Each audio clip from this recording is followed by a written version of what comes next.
फसतोस तू. हो, माणसं ओळखण्यात फसतोस तू आणि मग असं का होतंय हा विचार करत बसतोस, हो ना? चल, आज माणसांच्या आतला माणूस कसा ओळखायचा ते सांगतो. शेवटपर्यंत शांतपणे ऐक. तुझ्या जीवनशैलीत नक्कीच उपयोगी पडेल तुला. तुला माहिती आहे का मधुमेह कधी होतो? साखर अथवा गोड अधिक खाल्ल्याने, हो ना? पण तुला गोड खाणं कुठे बंद करता येतंय?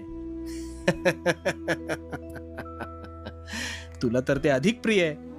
आता हे मी का सांगतोय असं वाटतंय ना तुला? तर आता ऐक. ह्या साखरेसारखी जी माणसं अधिक गोड असतात ना, ती तुला अधिक प्रिय वाटतात, पण नकळत तीच घात करतात तुझा. कारण साखरेप्रमाणे गोडवा म्हणून तू त्यांना अधिक जवळ करतोस आणि इथेच तू चुकतोस. माणूस हा स्पष्ट बोलणारा असावा, उगाच आडेवेडे घेऊन बोलणारा नसावा.